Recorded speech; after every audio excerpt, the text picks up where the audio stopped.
लेंगे दोस्तों, हमारे पास ये क्वेश्चन है। क्वेश्चन नंबर 1 ये आया था FR2 में। उस वक्त IAS 23 FR2 में हुआ करता था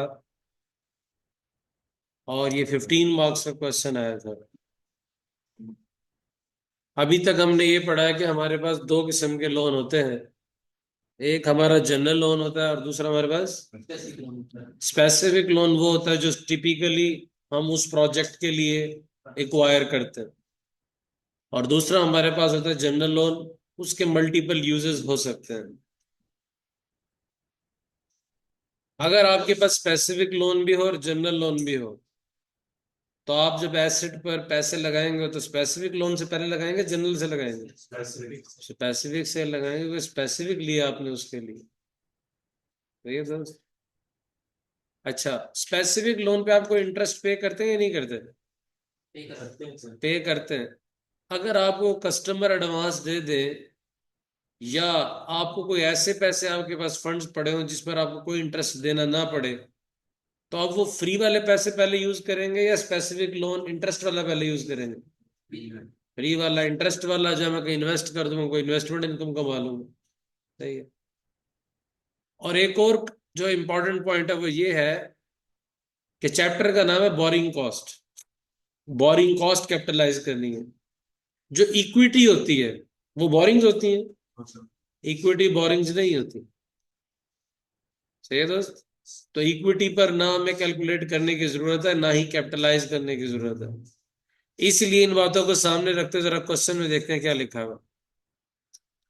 वो कहते हैं जी, determine the amount of borrowing cost that can be capitalize as on December 31, 2006 by the company under IAS 23। वो कहता है बताओ कि IAS 23 के मुताबिक कितनी बोरिंग कॉस्ट हमें कैपिटलाइज करनी चाहिए। क्वेश्चन क्या है? White Limited is engaged in the construction of small township. It announced a new township with the name and style of Ashiana. The estimated cost of the project is as under. Land 180 million का होगा और construction 100 million की होगी। The company plan to finance the project through shareholders equity. उन्होंने कहा यार ये 280 million आएंगे कहाँ से? उन्होंने कहा जी हम कुछ शेयर इशू करेंगे और बैंक लोन लेंगे और down payments to be received from buyers. अब ना इक्विटी पे कोई बोरिंग कॉस्ट होती है और ना ही एडवांस फ्रॉम कस्टमर पे या एडवांस फ्रॉम जो भी बायर्स हैं। तो इसमें इंटरेस्ट वाली चीज, बोरिंग कॉस्ट वाली चीज तो सिर्फ एक है, और वो कौन सी है? Bank loan. The land required for the project was in possession of the company and has been acquired in 2003। ये तो 2003 में ले लिया था। The construction started on 1 January 2006। Construction कब शुरू हुई? पहली एक शर्त तो पूरी हो गई कि कंस्ट्रक्शन आपकी स्टार्ट हो रही January 1 को एंड कंप्लीटेड ऑन November 30, 2006। तो टोटल 11 माह कंस्ट्रक्शन रही। Details of the cost incurred are as follows. जो आपने कॉस्ट इनकर किए, खर्चे इनकर किए, वो कब शुरू किया आपने? Feb 16 को। मतलब है 1.5 महीने बाद तकरीबन, जिस डेट को हमने कंस्ट्रक्शन वो की थी। खर्चा हमने जो पहला किया वो कब किया है? 1.5 महीने बाद।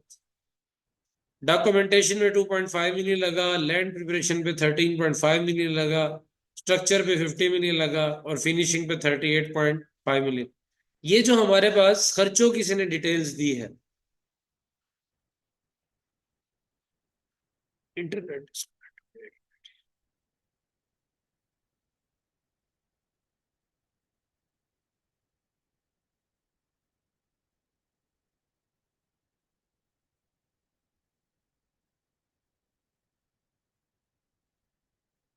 ये जो आपके पास खर्चों की डिटेल्स आ रही है सुने, ये जनरल लोन में बड़ी इंपॉर्टेंट होती है।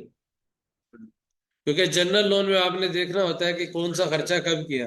भाई इधर छुप के बैठे सामने, आज यहाँ भुट्टू बैठा हुआ है, या फिर मैं पूरी अपनी टेबल हिला के इधर लाऊं ताकि आपको देख सकूं? है, टेबल हटा लो। अच्छा सामने, हाँ बेटे सामने। अच्छा आ रहा है, वाह भाई वाह। आंखें तीर है क्या है? बहरहाल, एक बात ध्यान में रखनी है कि खर्चा कब कब हुआ। स्पेसिफिक लोन पर इंटरेस्ट कैलकुलेट करने के लिए ये इंपॉर्टेंट नहीं है खर्चा कब कब हुआ। स्पेसिफिक लोन पर जब तीनों कंडीशन पूरी हो जाए, लोन हो, एक्सपेंडिचर इनकर हो रहे हो और एक्टिविटीज इन प्रोग्रेस हो, तो जब तीनों कंडीशन पूरी होंगे स्पेसिफिक लोन पे इंटरेस्ट कैलकुलेट कर लो।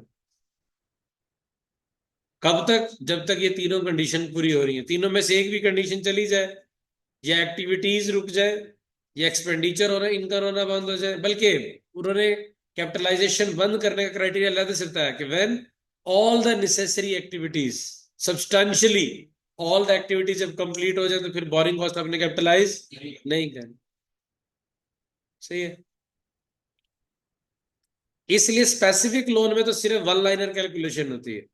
लोन हो, एक्टिविटीज हो, एक्सपेंडिचर हो, तो वहां ये नहीं देखा जाता पैसा कितना लगा कब नहीं लगा। जनरल लोन में average interest divided by average loan से हम कैपिटलाइजेशन रेट निकाल लेते हैं। रेट में हम जब कैपिटलाइजेशन रेट निकाल लेते हैं तो उसके बाद फिर हम देखते हैं खर्चा किस किस तारीख को हुआ। जर्नल लोन में ये इंपॉर्टेंट है कि खर्चा देखना किस तारीख को हुआ, फिर कैपिटलाइजेशन रेट मल्टीप्लाई करते हैं और मंथ फ्रैक्शन लगाते हैं। वहां समझ आ रही है?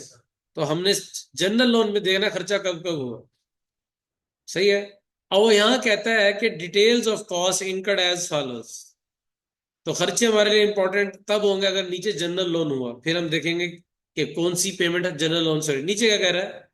All the above paid bills were paid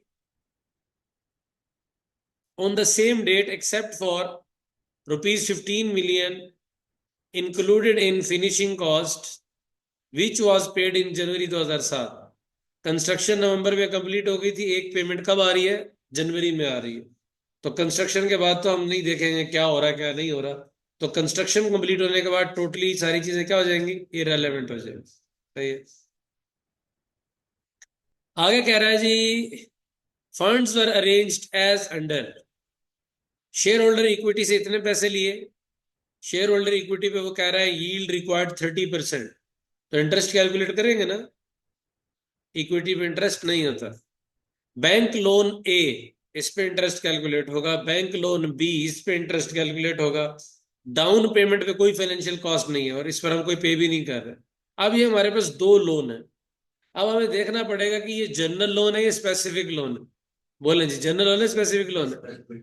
specific, क्योंकि कंपनी ने ऊपर लिखा हुआ कि company plan to finance the project. Company ने ये जो बैंक लोन इस लिए इस प्रोजेक्ट के लिए लिए, तो ये स्पेसिफिक लोन है। और स्पेसिफिक लोन के लिए क्या होती है calculation? One liner. Bank loan ए कब लिया? मार्च 1 को। तो ना जनवरी में लोन था ना फरवरी में लोन था, तो मार्च से शुरू होगा इंटरेस्ट और नवंबर तक कितने महीने बनेंगे? 9/12। तो कितना लोन है? 30 million multiplied by 12% multiplied by 9/12 कितना बनेगा? 2 ओके। और बैंक लोन भी 40 मिलियन लिया, 1 मार्च को ही लिया, इंटरेस्ट रेट 18%, कितने महीने? 9/12, तो कितना बनता है? भाईजान ये जो आपके पास 15 नंबर का क्वेश्चन था, इसका आंसर सिर्फ 2 लाइनों में था। तो पेपर में मार्क्स देख के ये नहीं देख लिखना कि खुद से लिखना शुरू कर दे। आई क्या वाला ऐसे ही घुमाता है।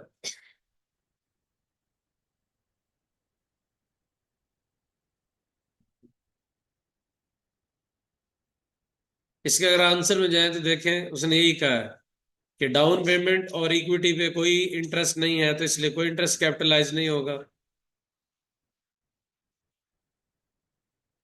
और पहला कॉलम हमारे हमने बनाया पीरियड का। पीरियड इसलिए लिखता है ताकि हमें पता हो कितने मंथ्स रेलेवेंट है। फिर हमने अमाउंट का कॉलम बनाना होता है, फिर मंथ फ्रैक्शन लगानी होती है, फिर रेट लगाना होता है हमारे पास, फिर इंटरेस्ट आ जाता है। सही है। जैसे ये इंटरेस्ट जैसे लिखा हुआ है ना, मंथ फ्रैक्शन 9/12, अगर इसमें एक मंथ सस्पेंशन होती फिर क्या करते? पीरियड वही लिखते पूरा, क्योंकि रेलेवेंट पीरियड है मार्च 1 से नवंबर 30। तो ये जो 9/12 है, तो इसमें से हम क्या करते हैं? 9 - 1। तो 9 - 1 डिवाइड बाई 12 करते तो वो क्या हो जाता? 8/12। लेकिन आपने परफॉर्मा यही रखना है, period, month fraction, oh sorry, period, amount, month fraction, rate और इंटरेस्ट।